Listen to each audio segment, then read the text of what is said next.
அன்பின் தேவனாம் ஆண்டவர் இயேசுவின் அற்புதமான நாமத்தில் அன்பானவர்களே உங்களை வாழ்த்துகிறோம்.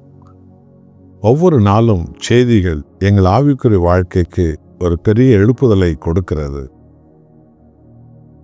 எங்களுடைய ஆவிக்குரிய வாழ்வில் ஆண்டவராய் இயேசுவை முழு உள்ளத்தோடு பற்றி கொள்ளவும், பரிசுத்த ஆவியானவரால் நாங்கள் தொடப்படவும் நாங்கள் அதை உணர்கிறோம். தேவனுக்கே மகிமை உண்டாவதாக என்று உங்களில் அநேக பேர் சொல்லுகின்றீர்கள். கர்த்தருக்கு மகிமை உண்டாகட்டும். அதோடு மாத்திரமல்ல, ஒவ்வொருவர் மேலும் பரிசுத்த ஆவியானவருடைய முத்திரை இறங்குகிறது. ஆண்டவர் இயேசுவின் நாமத்தை நாம் பார்க்கிற ஜாதி ஜனங்களுக்கெல்லாம் சொல்லி கிறிஸ்து இயேசுவின் நாமத்தில் அவர்களை விடுவிக்கவும், அவர்களை குணமாக்க ஜெபிக்கவும், அவர் ரட்சிப்பை அடைய ஜெபிக்கவும், பிசாசு பிடியிலிருந்து ஜனங்கள் விடுவிக்கப்படவும், நாம் ஆத்துமாதாய் ஊழியம் செய்யவும் நாம் அழைக்கப்பட்டிருக்கிறோம். அதை நீங்கள் ஒருபோதும் மறந்துவிடக்கூடாது. ஆகவேதான் இந்த அனுதினம் நிகழ்ச்சிகள் எல்லாம் உங்களை விசுவாசத்தில் பலப்படுத்துகிறது. 147 சங்கீதத்தில் 13வது வசனம், ஆவியான தேவன் சங்கீதக்காரர் வழியா இப்படி நமக்கு சொல்லுகிறார்: அவர் உன் வாசல்களின் தாழ்ப்பாள்களை பலப்படுத்தி உன்னிடத்தில் உள்ள உன் பிள்ளைகளை ஆசீர்வதிக்கிறார். அல்லேலூயா. அன்றைக்கு இஸ்ரவேல் மக்கள் எகிப்திலிருந்து அடிமை தனத்திலிருந்து விடுதலை பெறும்போது இந்த யாத்திராகமம் 12ஆம் அதிகாரத்தில் வீட்டுக்கு ஒரு ஆட்டுக்குட்டியை தேவனுக்கென்று பலியிட்டு அந்த இரத்தத்தை கதவின் மேல் பூசுங்கள். ஆட்டுக்குட்டி ரத்தம் எந்த கதவின் மேல் பூசப்பட்டதோ அந்த வீட்டுக்குள்ளே எந்த அசுத்தங்களோ அசுத்த உயிரை அழிக்கிற ஆவிகளோ நுழையாது என்று தேவன் கட்டளையிட்டார். அதன்படி இஸ்ரவேலர்கள் செய்தார்கள். அவர்கள் பாதுகாக்கப்பட்டார்கள். அவர்கள் பிள்ளைகள் பாதுகாக்கப்பட்டது. ஆனால் எகிப்தியர்களோ அதை பார்த்து சிரித்தார்கள். அதனுடைய விளைவு அழிவின் ஆவி அவர்கள் வீடுகளுக்குள்ளே நுழைந்தது. அந்த குடும்பங்களை அது நிர்மூலமாக்கியது. பிள்ளைகள் நிர்மூலமானார்கள். இங்கு வேதம் என்ன சொல்கிறது பாருங்கள்.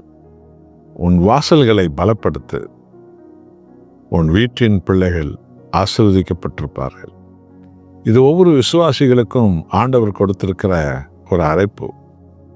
இன்றைக்கு செல்போன் வழியாக பலவிதமான இச்சையின் ஆவிகள் ஏராளமாக வர்ணிக்க முடியாத அளவுக்கு பெருகி பரவி கொண்டிருக்கிறது. அது குறிப்பாக இளம் வயது பிள்ளைகளை இதயத்தை கெடுத்திருக்கிறது, புத்தியை கெடுத்திருக்கிறது, சிந்தையை கெடுத்திருக்கிறது.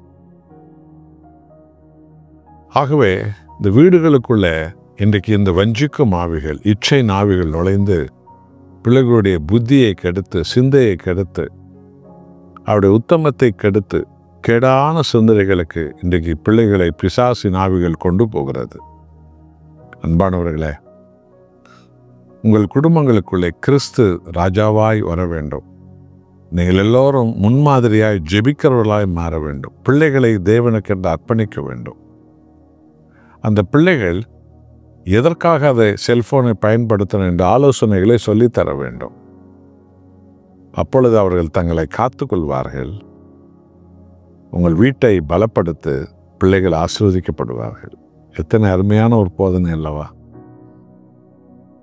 ஒவ்வொரு விசுவாசத்தின் பிள்ளைகளும் ஆசீர்வதிக்கப்பட வேண்டும், ஆசீர்வாதத்தில் உயர வேண்டும், வளர வேண்டும் என்பதே நம் ஆண்டவராக இயேசு எனும் தேவனுடைய மகா மனதிற்குமாய் இருக்கிறது. பிள்ளைகள் எல்லாரும் ஆசீர்வதிக்கப்பட வேண்டும். வழிதவறி போன பிள்ளைகளும் ஆசீர்வதிக்கப்பட வேண்டும். அவர்கள் சீர்திருத்தப்பட வேண்டும். அவர்கள் மனம் திரும்பி ஆண்டவருடைய வர வேண்டும். கோணலான வழியில் போன பிள்ளைகள் எல்லாரும் ரட்சிப்பின் பிள்ளைகளாய் வர வேண்டும். அது கர்த்தரால் செய்ய முடியும். ஆகவே இன்றைக்கே உங்களையும் உங்கள் குடும்பங்களையும் பிள்ளைகளையும் தேவ பலத்தில் அர்ப்பணிங்கள். ஆண்டவராக இயேசு கிறிஸ்து எல்லா பொல்லாங்கிலிருந்து வீட்டை விடுவித்து உங்களையும் உங்கள் பிள்ளைகளையும் ஆசீர்வதிப்பார். நாம் ஜெபம் செய்வோம். அன்புள்ள ஆண்டவரே, உன் வீட்டின் தாழ்ப்பாள்களை பலப்படுத்து, உன் வீட்டில் இருக்கிற பிள்ளைகள் ஆசீர்வதிக்கப்படுவார்கள் என்று சொன்னீரே. ஒவ்வொருவரும் தங்களுடைய வீட்டை சீர்படுத்தும் போது, ஜபாவி அந்த வீட்டுக்குள்ளே ஆளுகை செய்யும்போது பிள்ளைகளோர் ஆசீர்வாதத்தின் பிள்ளைகளாய் மாறுவார்கள். அப்படிப்பட்ட ஒரு அடையாளத்தை என்னோடு ஜெபிக்கிற ஒவ்வொரு குடும்பங்களிலும் தாரும். ஒருவரும் கெட்டு போவதும் அது விருப்பம் அல்ல. எல்லா பிள்ளைகளும் ஆசீர்வதிக்கப்பட வேண்டும். அப்படி நீ செய்கிறதற்காக நன்றி. இயேசு நாமத்தில் பிதாவே, ஆமென்.